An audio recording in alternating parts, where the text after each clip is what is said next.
aalis na naman tayo, Nay. Paano na yung pag-aaral ko? Pasensya ka na, anak. Kailangan na kasi nating umalis eh. Pwede mo namang ipagpatuloy ang pag-aaral mo sa lugar na pupuntahan natin. Sinaman po kaya tayo makakarating nito? Hindi pa po ba kayo napapagod? Anak, wag mo muna akong kulitin ngayon. Bilisan mo na lang ang pagliligpit ng mga gamit mo. Yung mahalaga lang na gamit ang dalhin mo, ha? Para hindi ka mahirapan sa pagbitbit. Hindi naman po ako nangungulit eh. Gusto ko lang naman pong malaman kung saan na naman po tayo titira. Pagod na po ako, Nay. Tig pa po natin yung kriminal na palagi nalang may tinatakasan. Mula nang mamatay si tatay, ganito na tayo lagi. Sa tanong mo kung saan tayo pupunta, naaalala mo ba yung nag-iisang kapatid ng tatay mo? Doon tayo pupunta. Akala ko po ba wala na kayong balita sa kapatid niyo ni tatay? Paano natin siya mapupuntahan? Bago namatay ang tatay mo noon, sinabi niya na maaaring hindi pa rin umaalis sa dating tirahan nito ang tiyong mo. Doon natin siya pupuntahan, anak. Ibig sabihin, hindi pa po kayo sigurado? Paano po pag wala si Chong doon? Saan naman po tayo pupunta? Huwag mo munang isipin ang bagay na yan. Ang mahalaga makaalis tayo sa lugar na ito. At isa pa, malakas ang kutob ko na naroroon ng Chong mo sa address na sinabi ng tatay mo. Humanda ka mamayang gabi dahil lilisanin na natin ang lugar na ito. Napatitig na lamang si Mayumi sa mukha ng ina. Hindi niya mabasa ang nakalarawan sa mukha nito. Pero kitang-kita niya ang takot sa mata nito na pilit na ikinukubli sa kanya. Wala pang 1 taon silang naninirahan sa lugar na yun mula nang mamatay ang kanyang ama. 3 taon na ang nakalilipas. Lagi silang nagpapalipat-lipat ng tirahan. Hanggang ngayon, hindi pa rin masagot ang mga katanungan niya. Madalas kasi kapag tinatanong niya ang kanyang ina, lagi itong umiiwas. Dahil nga sa palipat-lipat ng tirahan, wala siyang naging kaibigan. Ni hindi nga niya makuwang magpaalaman lang kahit sa mga kaklase. Nang sumapit ang gabi, tumingin sa kanya ang ina sabay tango nito. Agad niyang binitbit ang 2 bag na kinalalagyan ng mga gamit. Bago lumabas ng bahay na yun, iginala muna niya ang mga mata katulad ng dati. Punong-puno ng katanungan ang puso niya. Bilisan mo na, anak. Kailangang makalayo na agad tayo sa lugar na ito. Teka lang po, Nay. Bakit dito po tayo dumaan? Mas malayo po rito. Alam ko. Pero kailangan kasi na walang makakita sa pag-alis natin. Ho? Bakit naman po? Ano po bang kinakatakutan ninyo? May nagawa ba kayong masama sa mga kabaryo natin? Wala. Bakit ba kasi ang dami mong tanong? Bilisan mo na lang sa paglalakad mo. Magpahinga naman po tayo. Napapagod na po ako eh. Hindi maaari. Mamaya ka na magpahinga. Tiisin mo muna. Sige na po, Nay. Sandali lang naman po eh. Ang bilis mo namang mapagod. Hindi pa nga tayo nakakalayo eh. Ang bigat na po kasi ng tila ko eh. Ano ba kasing laman ng 2 bag na yan? Hindi bang sabi ko sa'yo, yung mahalagang bagay lang ang dalhin mo? Lahat naman po ito importante sa akin. Akin na yung 1 mong bag. Ako nang magdadala para hindi ka mahirapan. Huwag na po, Inay. Kaya ko naman po ito. Mabigat din po kasi yung dala ninyo eh. Ay, huwag ka nang makulit dyan ha. Akin na. Teka, naririnig mo ba yun? Parang may paparating ng mga tao dito sa direksyon natin. Bilisan na natin bago nila tayo maabutan. Hindi na nakatanggi pa si Mayumi nang hilahin na ng ina ang kanyang kamay. Napalingo naman siya sa kanilang pinanggalingan. Wala naman siyang nakitang nakasunod sa kanila. Pero narinig niya ang mga nagmamadaling hakbang. Halos mabugto ang hininga ni Mayumi sa matinding pagod. Nang marating nila ang highway kung saan sila nakisakay papunta sa terminal, may 1 oras din silang naghintay bago may jeep na huminto sa tapat nila. Puno iyon ng mga gulay at iba pang kalakal na mga pananim. Narinig niya ang sinabi ng driver na dadaanan nila ang terminal. Agad silang sumakay ng mag-ina. May maliit na espasyo sa loob. Doon nila pinagkasya ang mga sarili. Pagdating ng terminal, bumaba na sila. Lumapit pa si Aling Caridad sa driver at nagpasalamat. Agad na sumakay sila ng bus na hindi pamilyar kay Mayumi ang lugar na binabanggit ng konduktor. Nakaupo na sila nang magsalita si Mayumi. Nay, nararamdaman ko po na meron kayong tinatago. Ano po ba yun? Bakit kailangan nating umalis sa baryo na yun?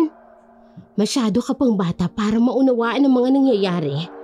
Balang araw, maiintindihan mo rin ako. Pero sa ngayon, mas mabuting wala kang alam para din ito sa kaligtasan mo. Pero Nay, gusto ko pong maging normal ang buhay ko, katulad po ng mga kaitaran ko. Gusto ko pong magkaroon ng mga kaibigan. Mangyayari lang po yun kapag permanente na tayong nakatira sa isang lugar. Hindi yung palipat-lipat po tayo. Huwag kang mag-alala anak. Hindi na tayo aalis sa pupuntahan natin. Magtatagal na tayo doon. Magkakaroon ka na rin ng mga bagong kaibigan. Talaga po? Hindi na po tayo magpapalipat-lipat ng bahay? Oo anak, pangako yan. Sa sobrang tuwa, napayaka pa si Mayumi sa ina. Hindi niya napansin ang pag-iiba ng timpla ng mukha nito. Batid kasi ni Caridad na nagsisinungaling siya sa kanyang anak. Oras kasi na may makaalam ng kanyang pinakaiingatang lihim. Kailangan na naman nilang magpakalayo-layo. Dahil sa matinding pagod, agad na nakatulog si Mayumi sa biyahe. Nagising na lamang siya sa pagyugyug ng ina sa balikat niya. Bakit po, Nay? Nandito na po ba tayo? Mga 1 oras pa bago tayo makarating sa susunod na terminal. Mula doon, sasakay ulit tayo. Matagal pa po pala eh. Bakit niyo po ako ginising? Hindi ka kasi kumain eh. Baka gutom ka na. May dala akong suman rito.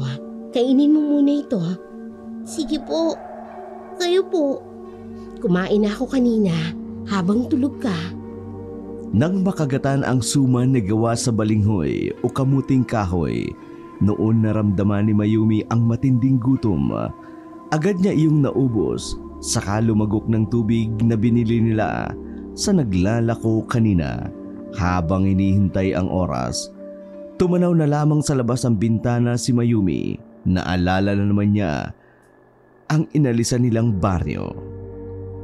Iniisip mo na naman ang mga kaibigan mo? Opo, Inay. Sa lahat po kasi ng tinirhan nating lugar, doon lang po ako nagkaroon ng mga totoong kaibigan. Sayang nga lang, hindi na ako nagkaroon ng pagkakataon na magpaalam. Kalimutan mo na lang sila. Alisin mo na sila sa puso't isipan mo. Hindi mo na rin sila makikita pa. Kayo po ba? Nagkaroon na rin po ba kayo ng kaibigan noon? Isa yan sa hindi ko naranasan. Kaya maswerte ka pa rin kung tutuusin. Kasi hinayaan kita na makipagkaibigan sa ibang mga bata. Yung nanay ko na lola mo, hindi niya ako hinayaan na maging normal. At masayang buhay kabataan ko noon. Madalas nasa loob lang ako ng bahay. Nag-iiba ang takbo ng buhay ko noong makilala ko ang tatay mo. Sayang nga lang, maaga siyang kinuha sa atin. Hanggang ngayon po ba, hindi niyo pa rin sinasabi ang dahilan kung bakit siya pinatay ni Mang Roman? Hindi po ba magkaibigan po sila? Kukunin pa nga siyang ninong sa magiging anak ni Mang Roman eh. Ano po bang pinag-awayan nila? Walang kasalanan ng tatay mo, anak. Siya ang pinakamabait na taong nakilala ko. Tinanggap at minahal niya ako ng buo. Alam ko po na mabait si tatay at marami pong kaibigan. Hindi ko lang po maintindihan kung bakit po siya pinatay ni Mang Roman. At tayo, bakit kailangan nating umalis sa lugar na yun? Anak, Kung sakaling naroon pa ang tiyong mo, pakiusap ko lang sa'yo. Huwag mong sasabihin kung anong ikinamatay ng tatay mo. Ang sabihin mo, namatay siya sa sakit. Pero, bakit kailangan ko pong magsinungaling? Tsaka ko na ipapaliwanag sa'yo, kapag nasa hustong gulang ka na, pangako, lahat ng mga katanungan mo, sasagutin ko balang araw. Tumango na lamang si Mayumi sa kaibuturan ng puso niya. Naruroon ang pananabik na malaman ang lahat ng kasagutan sa kanyang mga tanong, pero naruroon din ang takot na hindi niya maipaliwanag. Makaraan ang ilang sandali. Papasok na ng terminal ang kanilang sinakyang bus. Hinintay muna nilang makababa ang lahat ng pasahero bago sila bumaba na mag-ina. May kinausap sandali si Aling Caridad bago inakay ang anak sa sakayan ng jeep. Naghintay lamang silang mapuno yun saka na umandar. Nasa 1 oras din ang takbo ng jeep bago pumara si Aling Caridad ng isang lugar na kanilang hihintuan sa isang kanto. Pagkababa, sumakay naman sila ng tricycle na nakapila roon. Sinabi lamang ng ina ang pangalan ng tiyuhin. Sinabi naman ng driver na kilala niya ang lalaki sa lugar na yon. Umaliwalas naman ang mukha ng ina. Ibig sabihin lamang noon, doon pa rin nakatira ang lalaki. Kalahating oras din ang tinakbo ng tricycle bago iyon huminto sa isang malawak na bakuran. Napalilibutan iyon ng santan at gumamela. Sa gitna noon, naruroon ang may katamtamang laki ng bahay na gawa sa bato at kahoy. Matapos magbayad, agad na ring pinaandar ng driver ang tricycle nito. Hindi pa man tumatawag ang ina, lumabas na ng bahay ang isang lalaki. Nagulat pa si Mayumi dahil malaki ang pagkakahawig nito sa yumaong ama. Mas bata lang itong tingnan. Kunot ang noo ng lalaki na lumapit sa kanila. Ate Caridad, ikaw ba yan? Ako nga, Romel. Kumusta ka na? Ang tagal rin nating hindi nagkita. Ayos lang naman ako. Pasok kayo. Ito na ba si Mayumi? Ang laki mo na. Nung huli kitang nakita, wala ka pa 1 taon. Mano po, Chong. Mabuti po't nakita ko rin po ang nag-iisang kapatid ni tatay. Kawaan ka ng Diyos. O nga pala, si Kuya, bakit hindi niyo kasama? Oh, Juan, matagal nang wala ang kuya mo. May 3 taon na rin. Anong ikinamatay niya? Nagkasakit siya ng malubha. Malayo kami sa bayan, kaya hindi rin naagapan.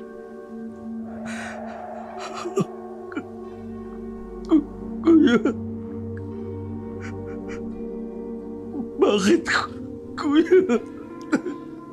Pasensya ka na kung hindi kita nasabihan sa nangyari sa kuya mo. Magulo rin kasi ang isip ko noon. Ilang buwan na rin bago ko napagtanto na dapat ipinaalam ko sa iyo ang pagkamatay ng kapatid mo. Nasaan ang puntod ni Kuya? Gusto ko siyang puntahan. Ha? Ay, Kuan kasi, umalis na kami sa dati naming tinitirahan. Kasi gusto ko ring makalimot sa mga nangyari. Pwede ba tayong bumalik doon? Gusto ko talaga makita ang puntod ni Kuya. Oo naman, pero saka na lang. Kasi hindi ko pa kayang balikan ang nangyari doon. Naiintindihan ko, ate. Marami pa naman pagkakataon. Pasensya na. Nakalimutan ko kayong asikusuhin. Baka nagugutom kayo. Ipaghahanda ko na lang kayo na makakain nyo. Upo muna kayo dyan, ha. Sandali lang to. May bibilihan naman ng lutong ulam dyan sa malapit. Baka may maitutulong ako sa'yo. Wag na. Magpahinga na lang muna kayo dyan. Mukhang malayo ang pinanggalingan nyo. Malayo nga po ang pinanggalingan namin, Chong. Hindi lang yun. Nakakapagod din pong magpalipat-lipat ng tirahan. Ha? Palipat-lipat kayo ng tirahan? Ang ibig sabihin ng pamangkin mo, Yung pagpunta namin dito sa iyong nakakapagod. May sadya kasi kami sa iyo. Kung dito kayo titira, wala namang problema sa akin. Mukhang dala nyo na ang lahat ng gamit nyo. Oo, dala nga namin. Kahit papano, nabunutan ako ng tinik. Nag-aalala nga ako na baka wala ka na rito. Hindi ako maaaring umalis dito. Wala naman akong ibang pupuntahan. Oo nga pala, ang tiyuhin nyo, nariyan ba? May 1 taon lang namayapa si Chong. 1 linggo nga bago siya pumanaw. Lagi niyang binabanggit ang pangalan ni Kuya. Lagi niyang hinahanap. Hindi ko naman kasi alam kung saan kayo hanapin on eh. Wala siyang kamalay-malay. Nauna pa palang namatay sa kanya si Kuya. Ikinalulungkot ko ang nangyari sa tiyuhin mo. Alam kong masakit sa iyong pagkawala niya. Lalo't siya nang nakalakhan ninyong magulang. Tanggap ko rin naman ang nangyari sa kanya. Matanda na rin kasi si Chong. 3 taon na lang 100 taon na siya. Ang hindi ko lang matanggap, ang maagang pagkawala ni Kuya. Hindi man lang kami nagkausap sa huling pagkakataon. Hindi ko man lang naipagluksa ang pagkawala niya. Asang-asa pa naman ako na magkikita pa kami. Sandaling namayani ang katahimikan sa kanila. Binigyan naman ng babala ni Aling Caridad ang anak sa pamamagitan ng tingin. Baka kasi madulas naman ito sa pagsasalita. Naunawaan naman iyon ng bata. Maya-maya pa'y nagpaalam sandali sa kanila mag-ina si Romel. Bibili lang daw sandali ng ulam nila. Nang makaalis na ang lalaki, kinausap naman ni Caridad ng masinsinan ang kanyang anak. Anak, sana naman matutunan mong huwag masyadong magdaldal. At hindi tama na basta ka na lang sasabat sa usapan. Pasensya na po, inay. Hindi na po mauulit. Akala ko po kasi kausap rin ako ni Chong. Ayos lang yun, anak. Yung billing ko nga pala sa'yo, ha? Huwag mong kalilimutan. Tumango naman si Mayumi. Ilang sandali lang bumalik na rin si Romel. Naghain na ito ng kanilang makakain. Inalok na silang dumulog sa pagkainan. Hindi rin naman nagpatumpik-tumpik pa ang mag-ina dahil talagang gutom na rin sila. Pero nang makita ni Caridad ang nasa hapag, parang gusto nitong mawala ng ganang kumain. Biglang napawi ang kaninang gutom na nararamdaman. Ang nakahain kasi ay adobo na kitang-kita na ang rikadong ginamit. Ang isa naman, ginisang gulay. At isa pang ulam na hindi pamilyar sa kanya. Merong sausawang kalamansi at patis. Ang dami mo namang ulam na binili. Ayos lang yan, kulang pa nga yan eh. Yun nga lang kasi ang natirang ulam sa karinderya ni Aling Osang. Sige na, kumain na kayo. Salamat. Ikaw ba, kumain ka na? Mabuti pa sabayan mo na kami. Hindi namin mauubos yan. Sige lang, kumain na ako kanina. Kain ng marami, Yumi, ha? Opo, Chong. Paborito ko po yung adobo. Pero hindi po kumakain ng ganyang ulam si nanay. Yumi, huwag kang magsalita ng ganyan sa harap ng pagkain. Sige na, kumain ka na. Pasensya na, ate. Hindi ka nga pala kumakain ng ganyang ulam. Gusto mo ipagluto na lang kita. Meron pa naman ditong dilata. Huwag ka na mag-abala pa. Etong gulay na lang sa akin. Matagal na kasi akong hindi kumakain ng mga karne. Ganun ba? Buti na lang sinabi mo para sa susunod. Mag-iingat na ako. Pasensya ka na, ha? Oo, okay lang. Pati tuloy yung uulamin ko eh. Poproblemahin mo pa. Wala yun. May tatanong nga pala sana ako sa'yo. Sana wag mo mamasamain. Bakit pala bigla kayong umuwi dito sa atin? May nangyari ba sa tinitirhan nyo? Ay, Kwan. Gusto lang kasi namin ng bagong kapaligiran. At saka mahirap ang hanap buhay doon. Siyempre kailangan ko rin magtrabaho. Lumalaki na si Yumi. Palaki na rin ang gastos. Sa bagay nga, may alam nga pala akong pwede mong pasukan trabaho rito. Yung tiyahin ng nobya ko, may patahian. Pwede kitang ipakiusap doon. Talaga? Ngayon palang nagpapasalamat na ako sa iyo, Romel. Saka ka nalang magpasalamat sa akin kapag nakapasok ka na sa trabaho. O nga pala, ano yung naging trabaho mo sa lugar na inalisan nyo? Naglalako ako ng suma na balinghoy. Minsan naglalabada rin. Sapat nga lang sa pang-araw-araw nyo. Sana nung namatay si kuya, umuwi lang kayo dito sana. Naisip ko na rin yan noon. Kaya lang nag-aalangan ako sa tiyuhin nyo. Alam mo naman na ayaw sa akin noon para sa kuya mo. Yun ba yung dahilan kung bakit umalis kayo nang walang paalam? Pasensya ka na. Ang kuya mo kasi may gusto na huwag na kami magpaalam. Baka daw kasi gumawa pa ng hakbang ang tiyuhin mo para hindi kami makaalis noon. Tsak na hadlangan kayo ng tiyong noon. Ang totoo kasi niyan ate, kahit nung namatay siya, hindi pa rin niya matanggap na ikaw ang pinili ni kuya. Hindi ko nga alam sa kanya kung bakit ganun na lang ang pagkadisgusto niya sa'yo. Siguro, gusto lang niya ng mas maiging babae. Para sa kuya mo, sino ba naman ako? Isa lang akong probinsyanang walang maipagmamalaki. Yung mahal ka ni kuya, sapat na yun. Ang importante naman, naging masaya siya sa piling mo. Hindi alam ni Caridad kung paano sasagutin ang mga sinabing yun ni Romel. Tipid lang siyang ngumiti. Inabala na lang niya ang sarili sa pagkain. Nang sulyapan niya ang anak, abala rin ito sa pagkain. Halata rin itong gutom na gutom. Sa dating kwarto ng asawa sila pinatuloy ni Romel.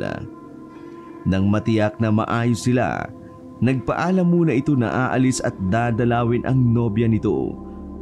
Matagal nilang binalak na magsama sa iisang bubong.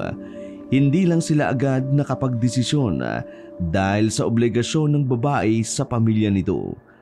Nang sumunod na araw, nagawa siyang ipasok ni Romel sa sinasabi nitong patahian. Sa umpisa lang ay hindi naging madali para kay Caridad ang mamasukan doon. Lagi siyang balisa at hindi mapakali. Pakiramdam niya, lagi siyang sinisikmura. Minsan walang pasok. Isinama ni Romel ang nobya nito. Napansin agad niya ang tiyan nito. Nagulat pa ang dalawa nang sabihin niyang buntis pala ang babae. Nang makaalis na ang nobya, kinausap ng masinsinan ni Romel ang hipag. Paano mo nalamang buntis si Wela? Hindi pa naman halata sa tiyan niya eh. Ha? Nahulaan ko lang. Babae rin kasi ako, kaya alam ko. Ganun ba? Isa pa nga yan sa pinoproblema namin eh. Hindi pa kasi alam sa kanila ang sitwasyon ni Wela. Siya lang kasi ang inaasahan sa kanila eh. May balak nga siya magtrabaho sa abroad. Kaya lang hindi matutuloy. Sa umpisa lang nila hindi matatanggap ang sitwasyon ninyo. Pero sa huli, pasasan ba't matatanggap din nila yun? Sana nga. Mahirap kasing paliwanagin yung nanay niya eh. Ilang beses ko na rin siyang niyaya na magsama kami. Kaya lang, inaalala niyang pamilya niya. Ibig sabihin, dito niyo balak tumira? Oo sana ate. Ayos lang naman sana magkasama tayo sa isang bubong. Mabait naman yung si Wela. Tsak magkakasundo kayo nun. Wala namang problema kung dito siya titira. Ikaw naman ang may karapatan dito sa bahay eh. Nakikitira lang naman kami dito ni Yumi. Naku, wag mong isipin yun na nakikitira lang kayo rito. Bahay niyo rin to. Oo nga pala. Hindi pa rin kasi ako makapaniwala na nakatira na ulit kami sa bahay na ito. Maiba nga pala ako. Kailan ba papasok si Mayumi sa eskwela? Baka sa susunod na pasukan. Hindi ko kasi maasikaso eh. Pwede pa naman. Sayang kasi ng taon. Huwag kang mag-alala. May kakilala akong teacher. Itatanong ko kung pwede pang pumasok si Yumi. Napansin ko kasi inip na inip siya dito sa bahay. Ilang araw pagkatapos ng pag-uusap nilang yun, pagdating ni Caridad sa trabaho, nadatnan niyang naroon na si Wela. Agad namang nagpaliwanag si Romel. na doon natitira ang babae. Binati na lang ni Caridad ang babae at pagkatapos pumasok sa kanilang silid habang hawak ang tiyan. Wala pa ring tigil ang kanyang paglalaway ng mga sandaling yun.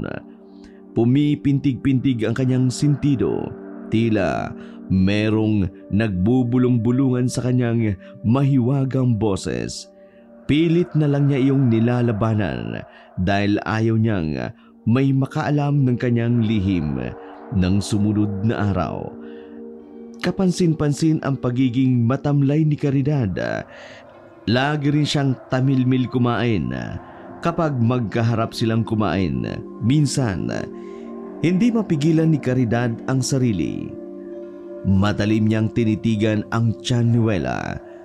Nahintakutan naman ang babae na nagsumbong kay Romel. Kahit ang lalaki, napansin niya ang kakaibang ikinikilos ng hipag. Kaya naman, kinausap niya ito ng masinsinan. Ate, may problema ka ba? Baka mayroon ka hindi sinasabi sa akin. Wala. Pagod lang siguro ako sa trabaho. Bakit mo naman naitanong yan? Kasi napansin ko parang ayaw mo kay Wela. Mabait naman siya sa'yo at maayos makisama. Oo naman. Wala naman ako maipipinta sa ugali ng nobya mo. Siguro nasa akin ang problema. Pasensya ka na ha. Hindi lang ako sanay na makisalamuha sa ibang tao. Madalas kami lang kasi ni Yumi ang magkasama. Mabuti naman ate. Nagkakaliwanagan tayo pareho. Ayoko kasi parang iniilagan mo siya. Ayoko rin may ilangan dito sa bahay. Gusto ko kasi nagkakasundo tayo. Tipid na ngumiti si Caridad sa bayaw. Mula noon, sinikap na ni Caridad na umakto ng normal sa harapan ng dalawa para hindi siya mapag-isipan ng masama. Minsan, nasa trabaho si Caridad. Si Mayumi naman ay nasa bahay lang at nagmumukmuk. Oh, bakit hindi ka lumabas? Para makipaglaro sa mga bata. Dito na lang po ako, Chong. Parating na rin naman po si nanay eh. Pwede ka rin magkwento ng naging buhay niyo ng nanay mo nung namatay si kuya. Wala kasi siyang naikakwento sa akin. Mula po nang mamatay si tatay, wala na po kaming ginawa kung hindi ang magpalipat-lipat ng tirahan. Kaya ako, palipat-lipat rin ng eskwelahan. Wala rin po akong permanenteng kaibigan. Kung kailan naman po ako nagkaroon ng mga tunay na kaibigan, saka naman sinabi ni nanay na kailangan na naming umalis. Bakit kailangan niyo magpalipat-lipat ng lugar? Hindi ko rin po alam kay nanay. Kahit po ako naguguluhan. Sana po, habang buhay na kaming dito titira. Ipinapangako ko sa'yo, dito na kayo titira habang buhay. Hindi niyo na kailangang magpalipat-lipat. Salamat po, Chong. Sana nga po, hindi na po magbago ang isip ni nanay. Napapagod na rin po kasi ako eh. Ginulo naman ni Romel ang buhok ng pamangkin. Napansin niya rin ito. Parang matanda na minsan magsalita. May pagkakataon din na makulit ito. Marahil dahil sa edad nito. Napaisip din siya sa mga sinabi ng bata. Gusto sana niyang kausapin ang hipag, pero naging pagod na ito kapag umuwi. Nahihiya naman siyang abalahin pa ang babae. Matuli na lumipas ang mga araw. Halata na ang tiyan ni Wela. Tanggap na rin ng huli ang pamilya nito sa relasyon nila. Kasalukuyang napag-uusapan na rin ang kasal, pero sa huli, nagdesisyon na rin sila na unahin muna ang gastusin sa panganganak ni Wela. Kasabay ng saya na magkasintahan dahil wala ng problema sa pamilya ni Wela ay ang pagkakaroon ng lagim sa kanilang baryo. Sunod-sunod kasi ang buntis na natatagpo ang patay sa kani-kanilang bahay. Lahat sila nawawala ng sanggol sa kanilang sinapupunan. Nagkaroon tuloy ng takot si Wela na baka siya nang isunod ng sino mang pumapatay. Kaya malimit magising si Romel sa gabi para bantayan ito. Oh, bakit gising ka pa hanggang ngayon? Binabantayan ko si Wela habang natutulog. Ilang gabi na kasi siyang balisa, ilang araw. Ba't gising ka pa? Wala ka bang pasok bukas? Nagpapahangin lang ako. Hindi kasi ako makatulog eh. At saka, wala akong pasok bukas. Kaya ayos lang na magpuyat ako. Kaya babalisa si Wela dahil sa nangyayari sa mga buntis sa lugar na to? Ganun nga. Sa totoo lang, ngayon lang may nangyaring ganyan dito. Marami tuloy ang haka-haka na baka raw aswang ang gumagawa ng pagpatay. Pero sabi naman ng iba, baka dito lang may dumayong aswang. Kadalasan daw kasi kapag merong aswang sa isang lugar, hindi daw sila doon nambibiktima, kundi sa ibang lugar. Matanong nga pala kita, ate, naniniwala ka ba sa mga alagad ng dilim katulad ng aswang? Hindi pa kasi ako nakakakita. Pero sa tingin ko, hindi naman sila totoo. Panakot lang yan noong araw sa mga bata na mahilig pa rin maglaro kahit gabi na. Sa bagay nga, kaya lang natatakot pa rin si Wela. Minsan nga, parang gusto niyang madaliin ang panganganak eh. May alam ako na proteksyon sa mga buntis laban sa mga aswang. Sabi nila mabisa daw yun. Wala namang masama kung susubukan mo. Anong proteksyon ang alam mo, ate? Tuwing 6:00 ng gabi, magsaboy ka ng asin sa buong paligid ng bahay. Magsabit ka rin ng bawang sa bintana ng kwarto nyo. At pinaka-importante sa lahat, takpan mo ng itim na tela yung tiyaniwela para hindi makita ng aswang ang sanggol sa kanyang sinapupunan. Gagawin ko kaagad yan bukas. Wala kaming telang itim pero meron siyang bestida. Pwede na kaya yun? Pwede na yun. Basta kulay itim. Pwede mo na yun ipasuot sa kanya ngayon. Salamat, ate. Paano? Matutulog na ako. Kahit paano napanatag rin ako. Hindi mo kailangan magpasalamat. Yun na lang ang maitutulong ko sa pagpapatira mo sa amin dito sa bahay nyo. Nagpaalam na rin si Caridad na papasok na ng kanilang kwartong mag-ina. Si Romel naman, bumalik na rin sa kwarto nila at saka hinanap ang bestidang itim dahil tulog pa si Wela. Ipinatong na lang nito ang damit sa tiyan nito. Nahiga na rin siya pagkatapos sa tabi nito pero maila pa rin ang kanyang antok. Nagpalingon-lingon pa rin siya sa may bintana nila nang makarinig ng kaluskos. Bumangon siya saka lumapit doon, saka sumilip. May naaninag siyang taong tumatakbo. Parang pamilyar sa kanya ang bulto nito. Si Ate Caridad ba yun? Bakit nasa labas pa siya ng ganitong oras? Saan naman kaya siya pupunta? Nailing na lamang si Romel. Nagdadalawang isip kung lalabas ba ng bahay para sundan ang hipag. Naisip din niya na baka hindi yun ang babae. Paglingon niya sa nobya, tumagilid ito ng higa. Dahilan para mawala sa tiyan nito ang bestidang itim. Lumapit siya para ayusin iyon. Kasabay noon, nakarinig siya ng tila naglalakad sa kanilang bubungan. Para yung yabak ng mga paa na pabalik-balik ang ginagawang paglalakad. Nakaramdam naman ng hindi maipaliwanag na kilabot si Romel. Alam niya iyon na merong nilalang na nasa taas ng kanilang bubungan.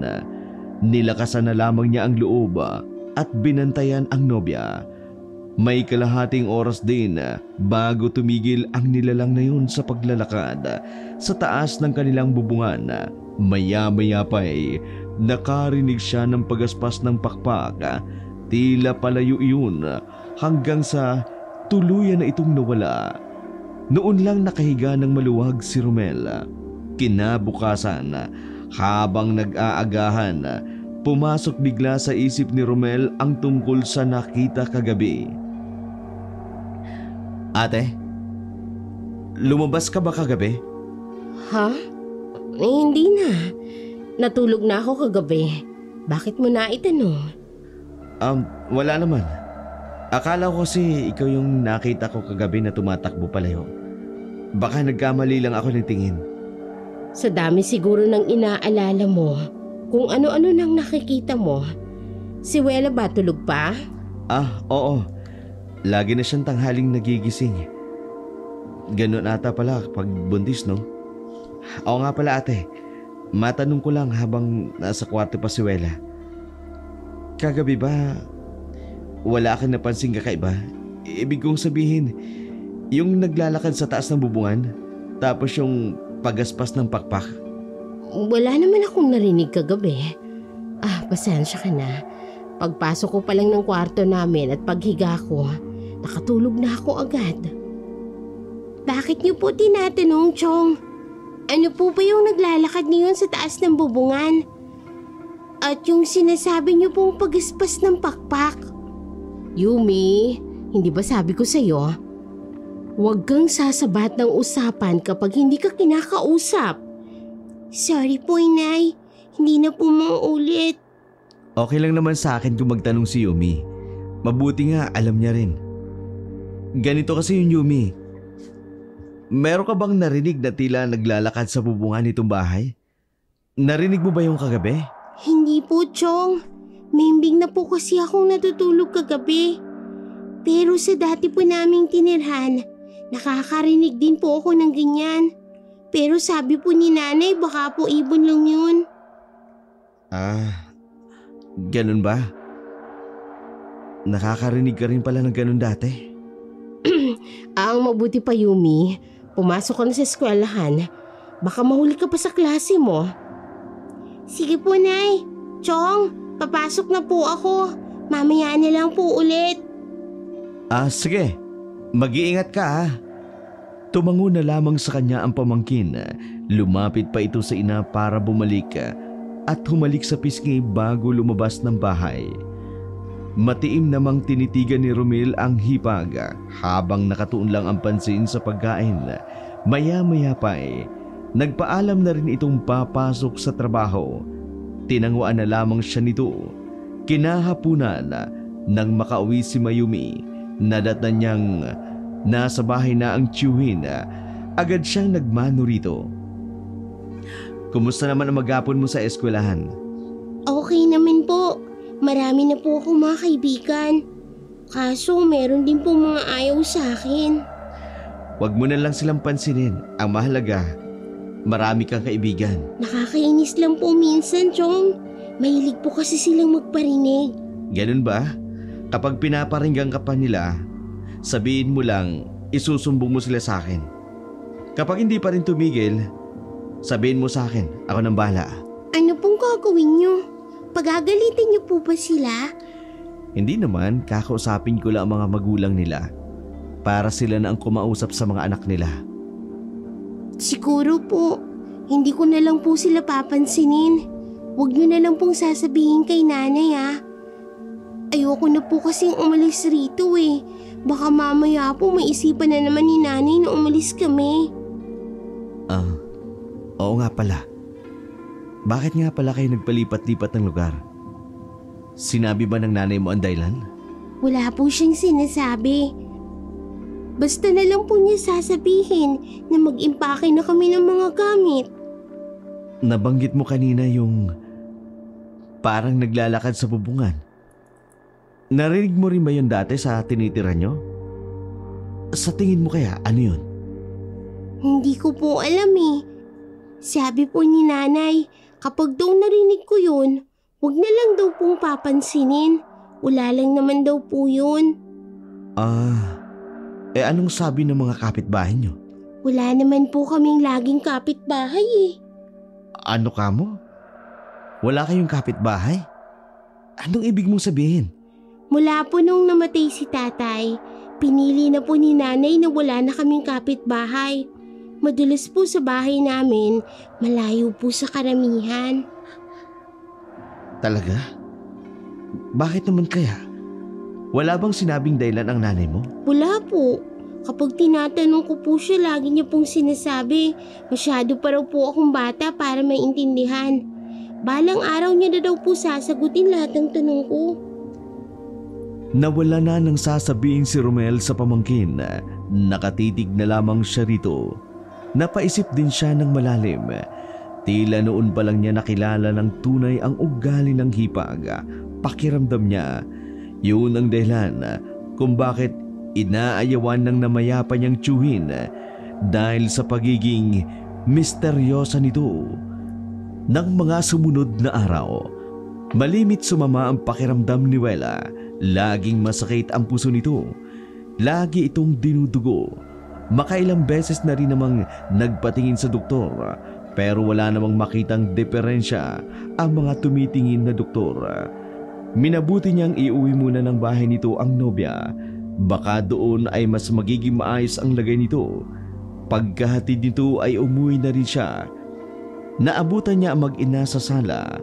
Waring hinihintay ang pagdating niya. Oh, bakit di pa kayo natutulog? Ayos lang naman pong magpuyat ngayon, Chong. Wala naman po kaming pasok bukas. Ganun ba? Kahit na. Hindi maganda sa bata yung nagpupuyat. Hindi ka lalaki niyan, sige ka. Tama ang Chong mo, anak. Sige na, matulog ka na. Susunod na din ako. Sige na nga po. Muuna na po akong matulog, Chong. Ngumiti lang si Romel sa pamangkin. Nasundan pa ito ng tingin hanggang makapasok sa kwarto. Kapag dakay naupo siya sa upuang kaharap ng hipag. Kumain ka na ba? May natira pang ulam dyan. Iinitin ko kung gusto mo. Hindi ate. Kumain na ako kina Wela bago ako umuwi. Ganun ba? Kumusta nga pala si Wela?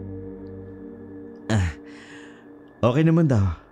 Sabi nga ng mga magulang, mabuti pang doon muna siya. Sabi nga pala ng nanay niya, totoo daw yung binabanggit mong pangontra laban sa aswang. Ganon din pala ang sabi ng nanay niya nung nabubuhay pa. Narinig ko lang naman yun sa mga matatanda noong araw. Hindi rin ako sigurado. Buti naman at totoo nga palang mabisa ang ganon. Tingin ko may aswang talaga sa lugar natin. At si Wela ang gusto niyang biktimahin. Huwag kang mag-alala. Walang masamang mangyayari sa kanya. Basta may mga pangontra kalaban sa aswang. Kapag talaga may masamang nangyari sa mag-ina ko, ako mismo ang tutugi sa aswang na yun.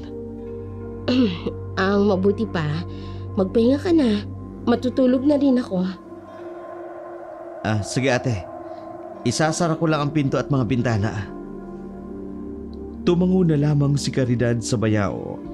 Nang makapasok sa kwarto, napasandal na lamang siya sa hamba ng pinto.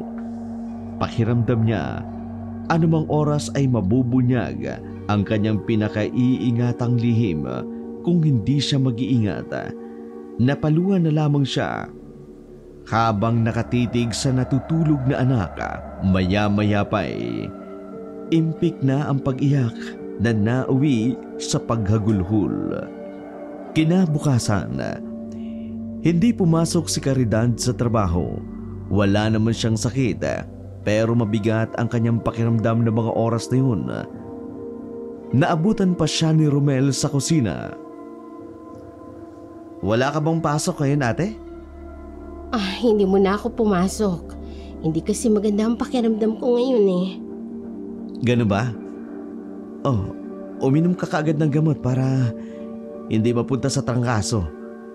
Uso pa naman ang nagkakasakit ngayon. Oo, mamaya pagkatapos natin kumain. Ba't bihis na bihis ka ngayon?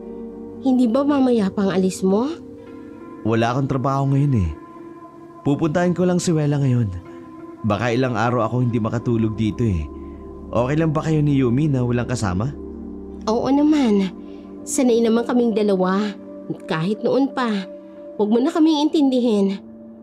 Matanong ko nga pala, may nangyari ba kay Wela? Wala naman. Naglalambing lang kung pwede dun muna ako sa kanila. Di mag-almusal ka muna bago umalis. Nakaluto na rin naman ako. Sige ate. Si Yumi nga pala. Tulog pa. Ang sabi ko kasi kahit tanghali na siya gumising. Kapag walang pasok, okay lang. Para ika ako makabawi ng pahinga. Ate, Naalala ko nga pala, baka sa susunod na araw, baka pwedeng samahan mo ko sa puntod ni Kuya.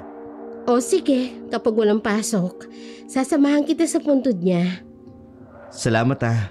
Hindi kasi ako matahimik hanggat hindi ko napupunta ng puntod niya. May ilang gabi na kasi siyang pumapasok sa panaginip ko. Parang may gusto siyang sabihin. Hindi kaya dahil lagi mo siyang naiisip, kaya nadadala mo sa panaginip? Maari din. Pero gusto ko pa rin makita ang puntod niya. Kung posible, sana mailipat ko rin yung labi niya. Gagawin ko rin. Pakiramdam ni Caridad ng mga sandaling yun. Naging sapal ang kinakain niya. Hindi niya iyon malunok.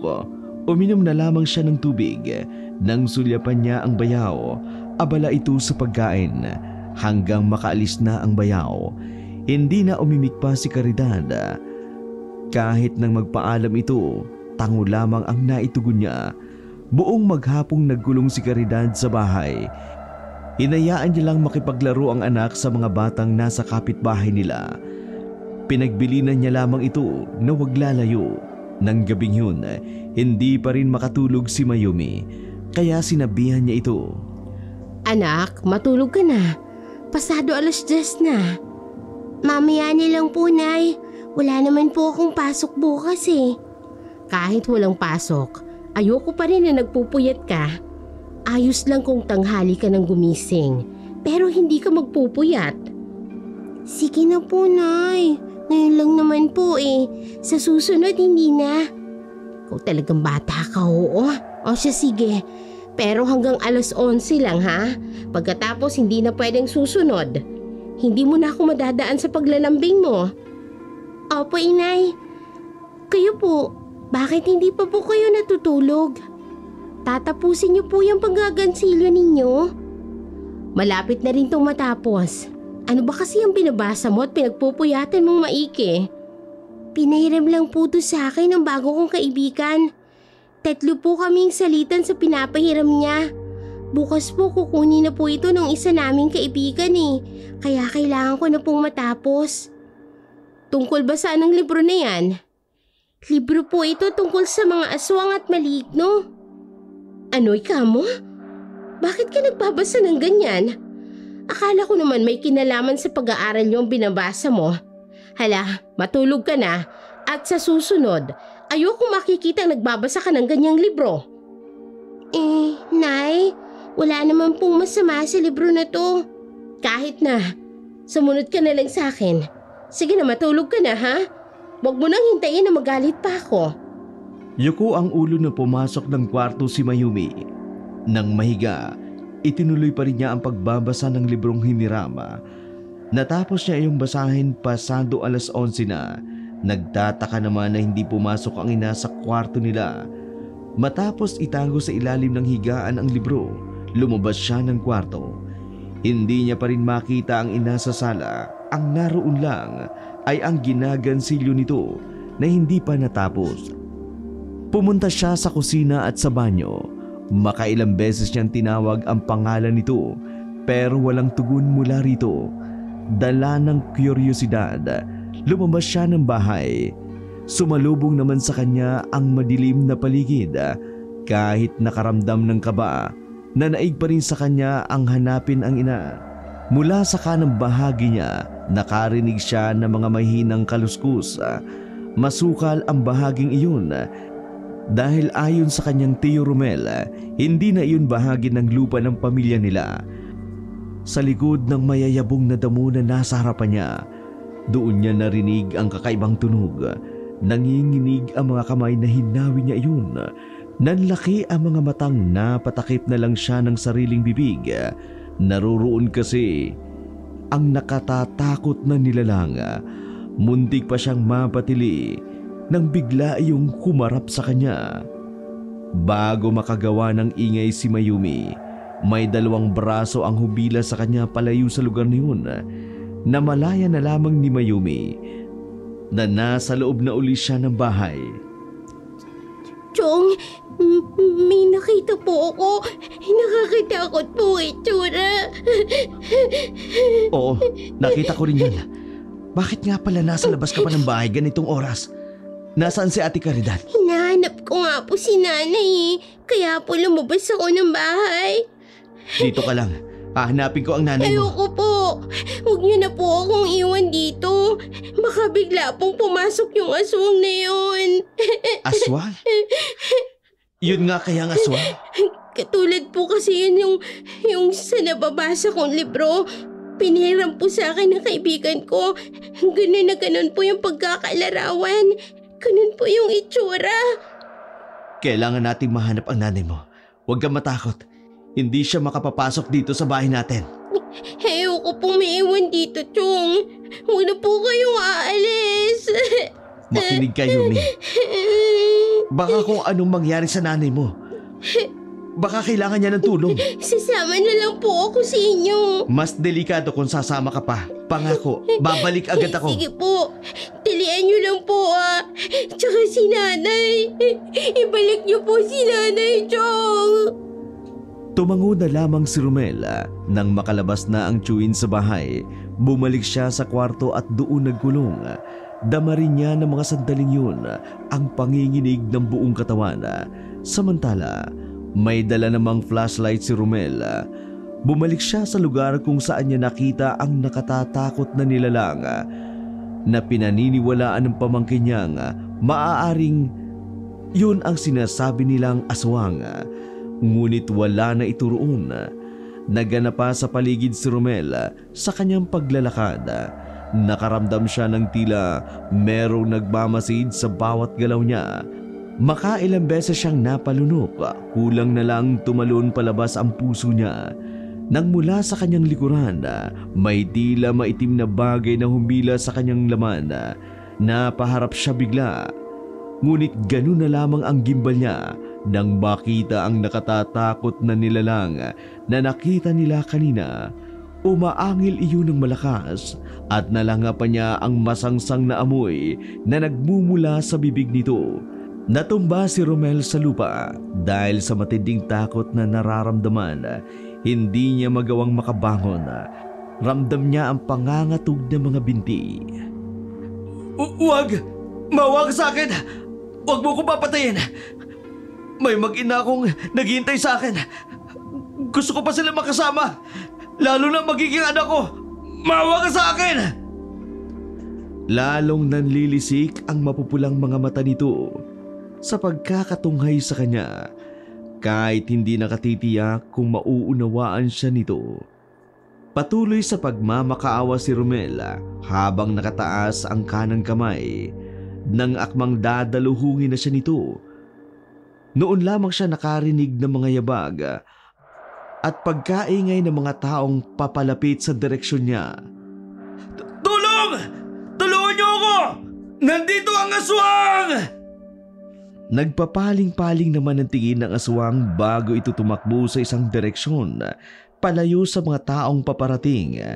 Naabutan naman si Romel ng kapitan at ilang kalalakihang nagpapatrolya ng gabing yun na namimilipit pa sa sakit. Doon siya nagpunta! Totoo ang aswang!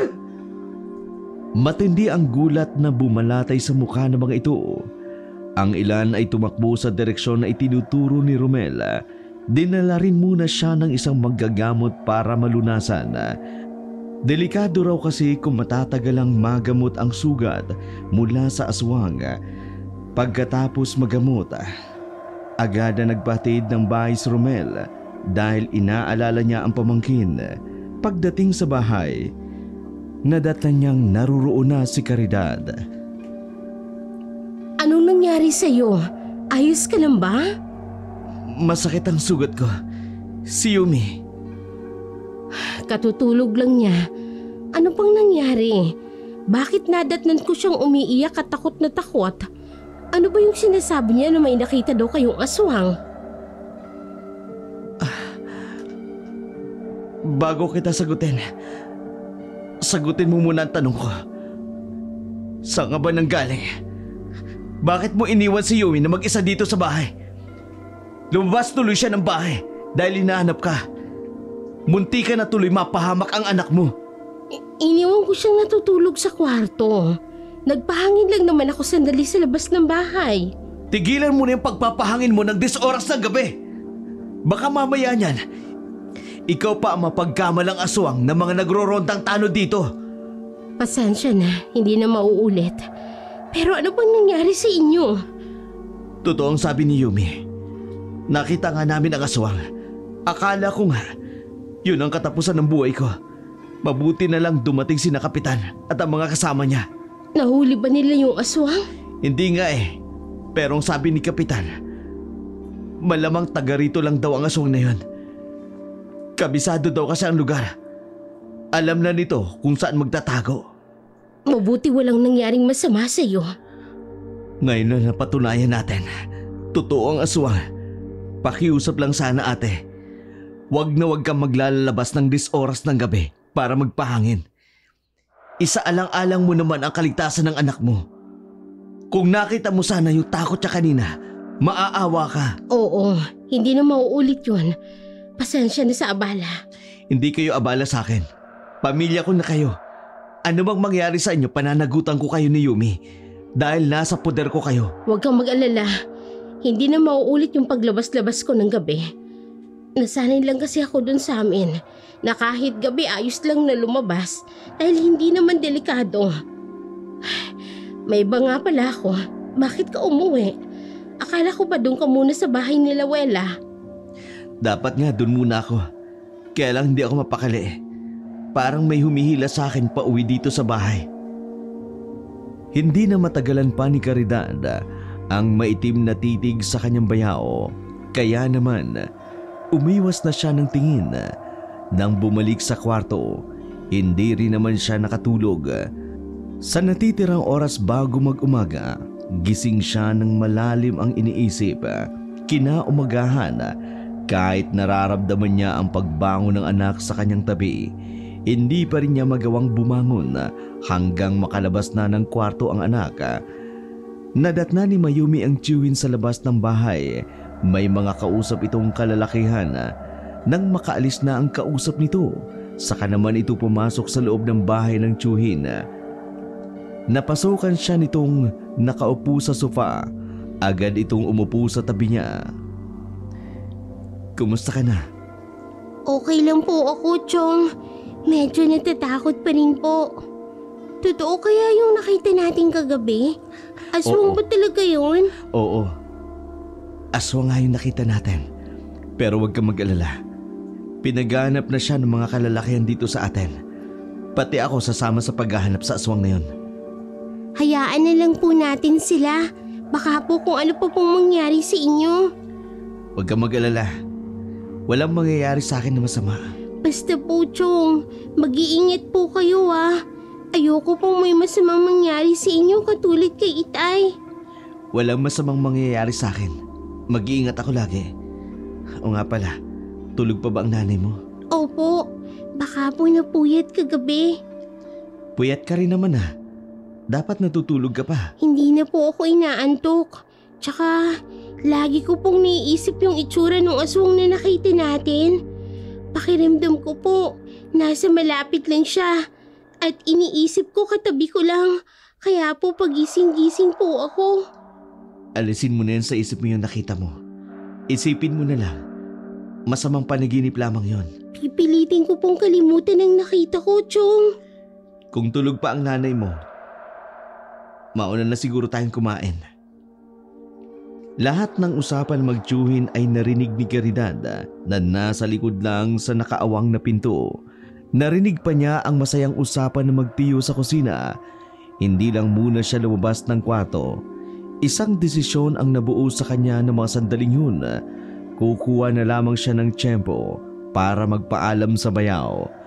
Nang mga sumunod na gabi, malimit na umaalis si Romel kasama ang mga kalalakihan. Lalo tuloy nahihirapan si Caridad na lumabas ng bahay. Natatakot kasi siyang mahuli ito. Kapag nagkataon, lalo siyang manghihina sa gutom.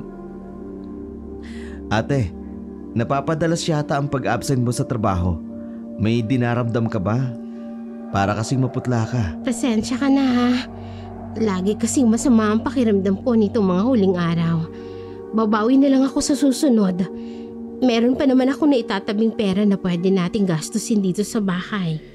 Hindi naman yun yung dahilan ko kung bakit ako nagtatanong. Nag-aalala lamang ako sa kalusugan mo. Gusto mo ba samahan muna kitang magpatingin sa doktor? Nako, hindi na. Ako na lang. Kaya ko naman eh. Sigurado ka? Napansin ko rin tamilmil kang kumain. Baka may gusto kang kainin. Magsabi ka lang, bibilhin ko. Wala. Huwag mo na akong alalahanin pa. Magiging maayos din ang pakiramdam ko. Sige. Pero kapag may kailangan ka, kahit maliit na bagay lang, magsabi ka lang sa akin. Kahit sa inyo na lang na mag-ina, makabawi ako. O nga pala, babalik na dito si Wela. Hindi naman daw kasi ako umuwi doon, kaya uuwi na lang daw siya dito para makasama ako. Talaga? Pero hindi ba siya natatakot sa aswang? May ibinigay naman sa kanya yung albularyo na kakilala ng pamilya namin. Kaya kahit may aswang sa paligid, hindi siya magagalaw. Huwag siyang pakakasiguro. Tuso ang aswang. Kahit anong ingat niya, oras na makakuha ng tiyempo ang aswang. Sa isang iglap, maaari silang malagay sa panganib ng anak niya. Kaya kung ako sa kanya, huwag na muna siyang babalik dito. Hindi naman nakahuma si Romel sa mga sinabi niya. Magkaganon man, umuwi pa rin ang bahay na yun si Wela sa kabila ng pagpapaalala niya rito. Minsan narinig ni Caridad ang pagtatalo ng dalawa. Kini-question ni Wela ang pagtira nila sa bahay na yun, lalo na ang kawalan niya ng trabaho. Bakit daw kailangang gastusan sila ni Romel? Nagkaroon tuloy ng lamat ang pagtingin niya rito. Inakala pa naman niya na mabait ang babae. Mula na magtalo ang dalawa, naging malamig na ang pakikitungo ni Wela sa kanya. Hindi rin siya nito sinasagot tuwing may itinatanong siya. Sa kabila noon, maganda pa rin ang pakikitungo niya rito hanggang isang araw. Naabutan niyang umiiyak si Mayumi habang sinisigawan nito ng babae. Dinuro-duro pa nito ang kanyang anak na lalong nagpaalab sa puso ng ina niya. Wala kang karapatang sigawan at duruin mo ang anak ko. Pwede mo akong kausapin kung may nagawang kasalanan si Mayumi para ako magdisiplina sa kanya. Dahil sa ginawa mong ito, inubos mo ang pagtitimpi ko. Anong nangyayari dito? Hanggang sa labas dinig ang boses mo, ate. Bakit mo sinisigawan si Wela? Masela ng pagbubuntis niya. Pagsabihan mo yung babaeng yan. Kaya kong tiisin ang lahat ng ginagawa at sinasabi niya. Pero hindi ang sigawan at duruin niya ang anak ko. Ano? Teka lang, Ate Caridad. Huwag ka munang umalis. Wala nang nagawa kundi sundan na lamang ng tingin ang mag-inang lumabas ng bahay. Nagtatanong naman ang mata ni Romel na tumingin sa nobya na umiiwas naman ng tingin. Nalaman din niya rito kung bakit nasigawan nito ang bata. Kinain umano nito ang pagkaing binili nito. Bigla na lang daw nag-init ang ulo nito at nasigawan ang bata. Sa hapunan, hindi na sumabay ang mag-ina. Hindi na nakatiis pa, kumatok na si Romel sa kwarto ng mag-ina. Ang naroon lang ay si Mayumi, nito. Umalis daw ang ina nito at baka bukas na bumalik. Saan nagpunta ang nanay mo? Hindi ko po alam, Chong. Basta ang sabi niya, pupunta lang daw po siya sa isang kaibigan. Ganun ba? Kumain ka na, baka gutom ka na. Okay lang po ako. May iniwan naman pong tinapay si nanay. Ayos na po to sa akin. Nako, hindi maaari yan. Hindi ka mabubusog ng tinapay lang. Alika na. Masarap ang ulam na niluto ng tiyang mo. Huwag na lang po. Baka po magalit na naman siya sa akin. Huwag mo na siyang intindihin. Hanggat ako ang bumili ng pagkain sa bahay na to, may karapatan kang kainin yon. Kahit anong nandyan, kaya halika na. Inakay na ni Romel ang pamangkin papunta sa kusina. Siya na rin kasi ang nagsandok ng kanin at ulam. Kumain ka na. Kapag gusto mo pa, kumain ka lang. Ayos na po ito, Chong. Marami na po itong nasandok niyo sa plato ko. Nga pala, Pasensya ka na sa tiyan mo ha. Hindi naman yung ganun. Siguro dahil lang sa pagbubuntis niya. Napagsabihan ko rin naman siya. Wala na po yun. Huwag na rin po siya mag-alala. Aalis na rin po kami ni... Uy, lagot ako nito kay nanay. Aalis kayo? Saan kayo pupunta? Hindi ko po alam kay nanay, Chong. Sabi niya mas maigi daw na umalis na lang kami rito. Kung wala naman kayong tiyak na pupuntahan, dumito lang muna kayo. Kakausapin ko na lang nanay mo pag uwi niya. Nang gabi yun, nagkaroon ng pagtatalo sina Romel at Wela.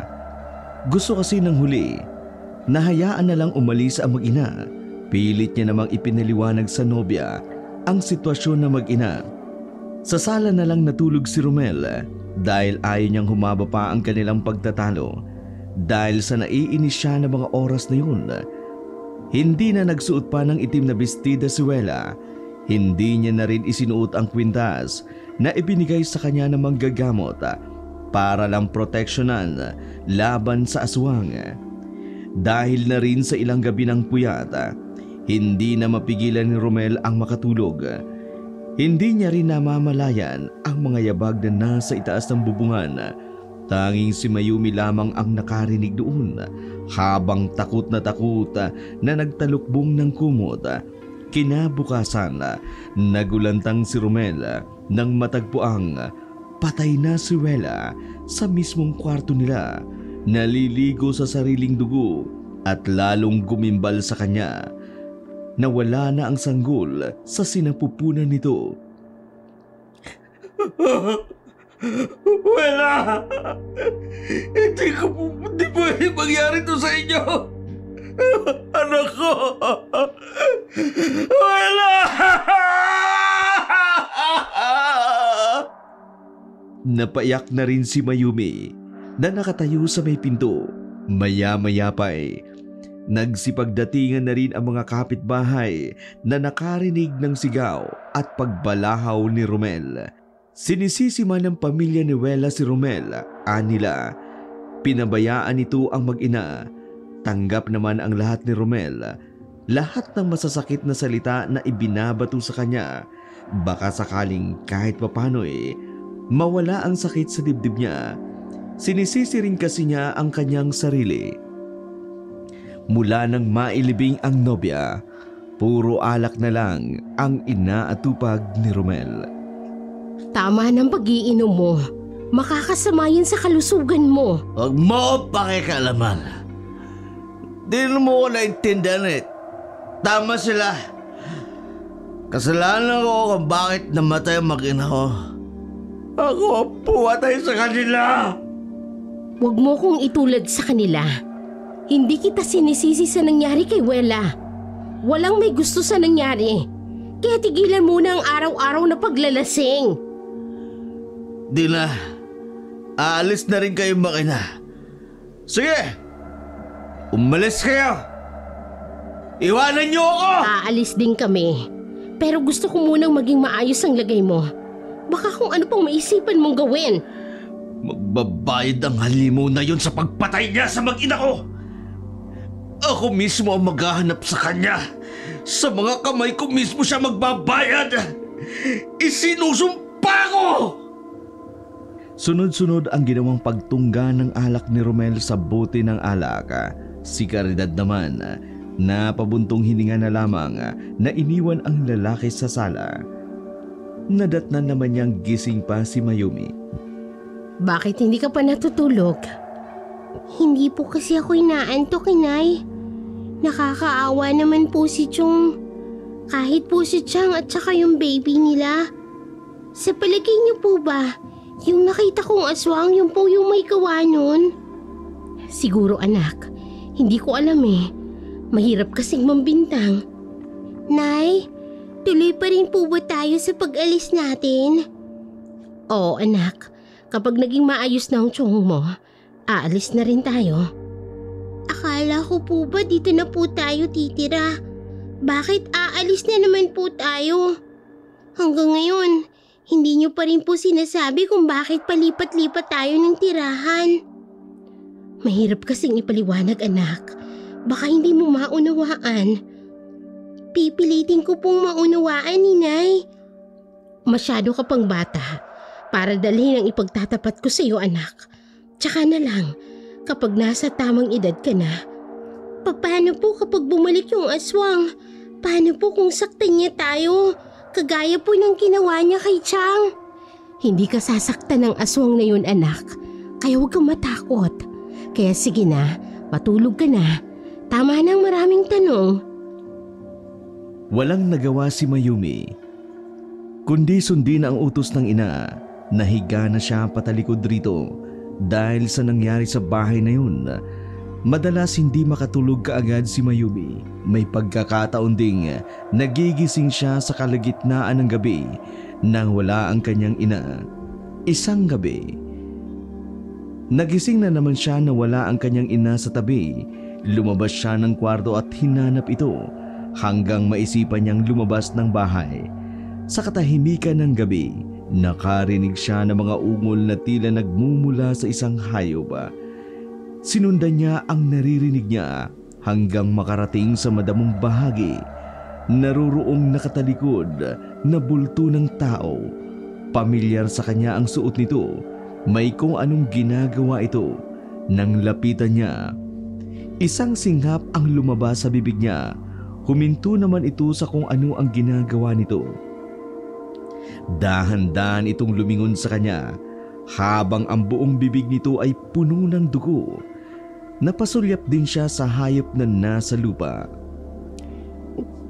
Nay, kayo po ang aswang? Anak, hayaan mo ako magpaliwanag. Hindi kita sasaktan. Maniwala ka. Hindi ko gusto ang nangyayaring ito sa akin. Maniwala ka, anak. Huwag kang lalapit sa akin. Halimo ka. Ikaw din yung pumatay kay Chang at sa baby niya. Paano niya yun? Hindi ko ginusto ang nangyari, anak. Nadala lang ako ng galit ko nang makita ko siyang sinisigawan ka at tinurog-turo ka niya. Anak, kaya po ba pinatay niyo po siya, Nay? Hindi lang yun ang dahilan. Basta mahirap ipaliwanag. Kapag nasaan yung aswang ako, ang hirap pigilan ng sarili ko, anak. Ang hirap. Naitigilin niyo na po yung pagpatay ng mga inosenteng tao. Pakiusap po. Hinahanap na po nila kayo. Baka po kung anong gawin nila sa inyo eh. Paano na po ako? Oo, anak. Hindi ko na yung gagawin.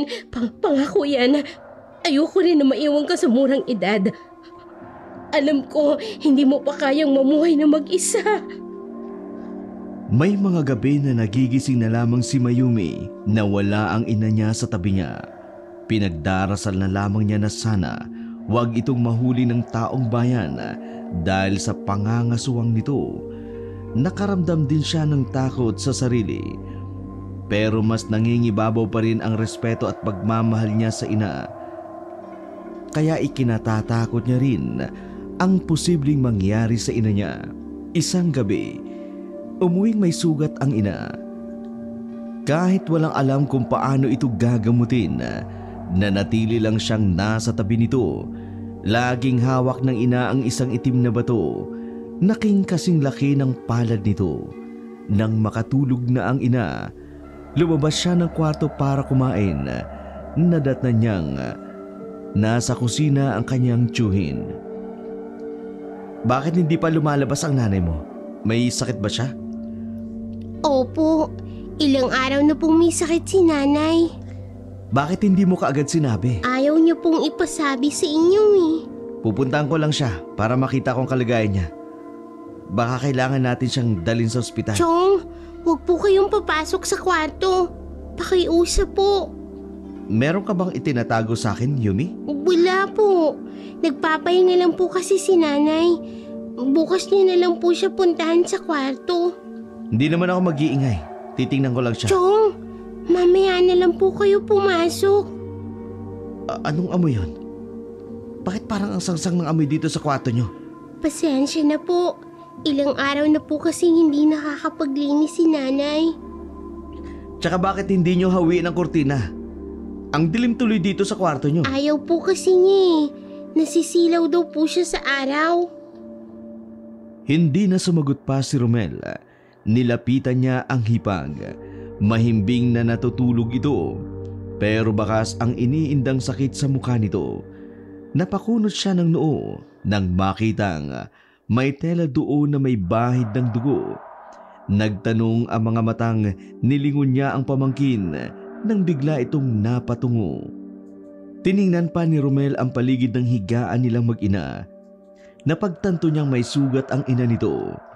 Kapag dakay, lumabas na siya ng silid na yun. Kasunod ang pamangkin. Magtapat ka nga sa akin kung anong nangyari sa nanay mo. Paano natin siya matutulungan kung hindi ka magsasalita? Nangako po ako kay nanay na hindi ko po sasabihin sa inyong nangyari, Chong. Saan nakuha ng nanay mo ang sugat niya? Gusto kong tulungan ang nanay mo para maipagamot natin. Kasi po, hindi ko rin po alam kung saan niya po nakuha yung sugat niya. Basta umuwi na lang po siyang may sugat na. Yung bang sugat niya? Nasa hita niya? Opo. Maawa po kayo si nanay ko. Chong! Tama ba ako nang naiisip, Yumi? Tama ba ako? Lalong lumakas ang pag-iyak ni Mayumi. Si Romel naman, napakayom ng kamao habang mariing napapikit. Muling bumalik sa kanyang alaala ang mga sinabi ng tiyuhi noon. May itinatago daw, malagim na sekreto ang babae. Tuwing tinatanong niya naman, hindi naman ito masabi kung ano, maging ang mga kwento ng pamangkin. Noon lang niya napagtagpi-tagpi ang lahat. Ang tatay mo, paano siya namatay? Ang natatandaan ko po, galit na galit pong pumunta yung kaibigan ni tatay sa bahay namin. Galit po siya, tinahanap niya po si nanay. Nagtatago lang po noon si nanay sa loob ng bahay. Ako naman po nasa silong. Naglalaro po ako noon eh. Ang naiintindihan ko lang po, namatay yung asawa niya na buntis. Nagpupumilit po siyang pumasok sa bahay.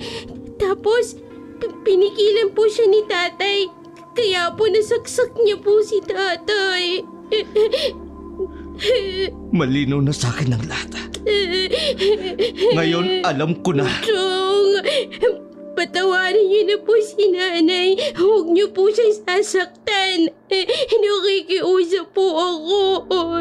Mahal ko po si nanay kahit ano po siya. Tumahan ka na. Ayaw kong umiiyak ka. Aalis lang ako at hingi ako ng tulong para magamot natin ang nanay mo. Bantayin mo muna siya.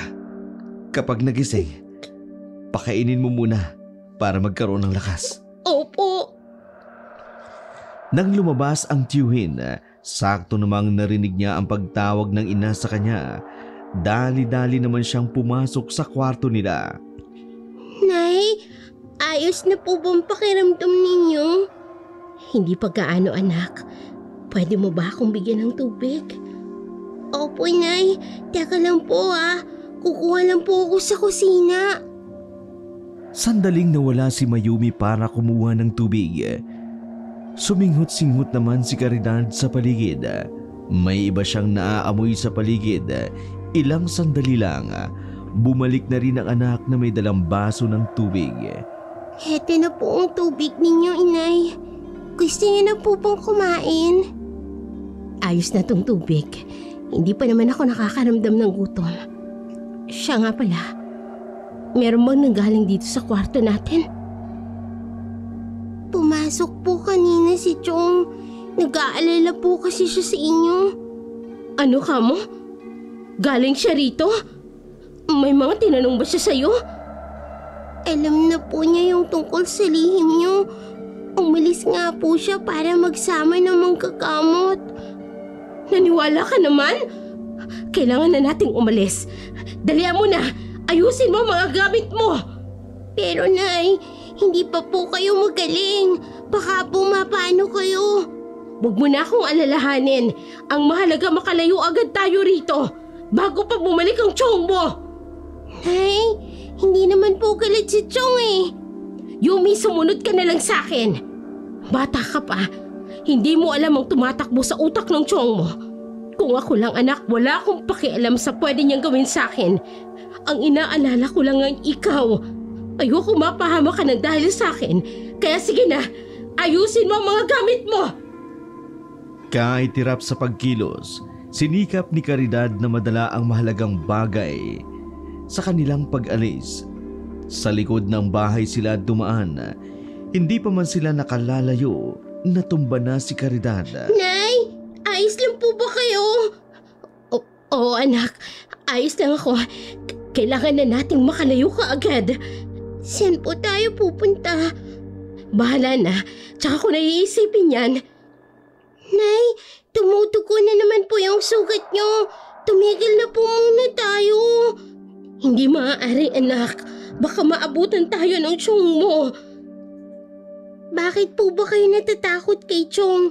Mabait naman po siya sa atin. Pwede ba, Yumi? Tama nang kababanggit na mabait ang Chong mo. Ako ang pumatay sa nobya niya at sa magiging anak niya. Kaya galit siya sa akin. Baka pati ikaw idamay niya. Biglang nanlaki ang mga mata ni Mayumi habang nakatingin sa harapan. Bigla kasing lumabas sa likod ng malaking puno ang Chong Romelia. Malalim ang titig nito sa kanila. May hawak itong itak sa kamay. Iniharang naman ng kanyang ina ang sarili sa kanya. Pagkatapos ko kayong patirahin sa bahay ko, ito pa ang igaganti mo sa pagkupkup ko sa inyo. Bakit kailangan mong patayin ang mag-ina ko? Bakit? Sa aking kagalit, huwag mo sanang idamay si Yumi. Nakikiusap ako sa iyo, Romel.